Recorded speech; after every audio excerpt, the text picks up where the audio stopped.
Stavros, with any great sporting nation, we've seen how South Africa, in terms of sporting currency, we've gone up in the world. We're considered as one of the top sporting nations in the world based on results on the field. But obviously, to maintain that, there's a lot of investment that is needed. Corporate South Africa is always looked upon not in the best of light, but we see moments like this where people like you come in and they say, we'll help where we can. Talk to us about that relationship between the sports athletes and corporates.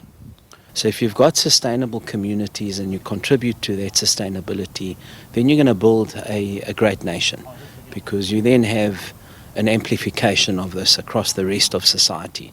So for me, that is really the anchor to this whole conversation.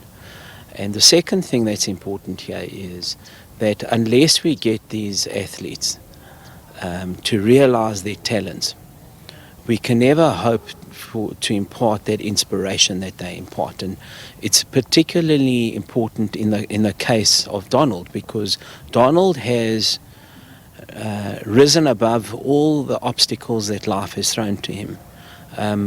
Not only being disabled, but also succeeding in a rather non-traditional South African sport. I mean, you'd expect our athletes to succeed in soccer and in rugby and in cricket, but here's someone that's against the odds succeeded in tennis. And not only in tennis, but in disabled tennis. So these are the type of inspirational stories that build communities. And that's exactly what we've tried to achieve. So I think the call to corporate South Africa is, let's play our part where there are these communities, and they usually come from highly resource-constrained communities. Let's try and help them, and we help them by giving them hope and inspiration. Stavros, you've made a very generous donation with the wheelchair, and it will obviously help Donald in terms of maneuvering around the court. But that's a start. Unfortunately, in situations like this, we sit and we say, what more? What's the next target for you? You've already achieved one. There has to be another target. No, and I think there will be others, and we're committing to others today. And that's the wonderful thing about being live, isn't it? You make a commitment, you've got to live up to it now. So, look, I think what fascinated me about Donald's story is not only how he succeeded against the odds, but he's also busy studying at the moment. So when I look at what he's studying and how we can assist there. But the other thing that struck me is the limited support that these athletes have. He, for example, doesn't have a kit to wear. So he plays, from what I understand, in just ordinary clothes.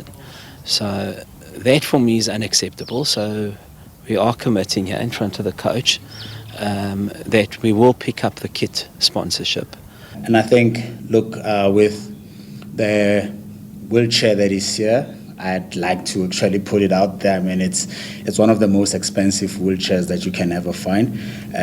We won a Grand Slam using a 20,000 rand wheelchair that we actually had to, pay off 10 months with his prize money, because we needed something after Wimbledon, where he was actually winning in the semi-finals to go to the finals, and he had to forfeit the match.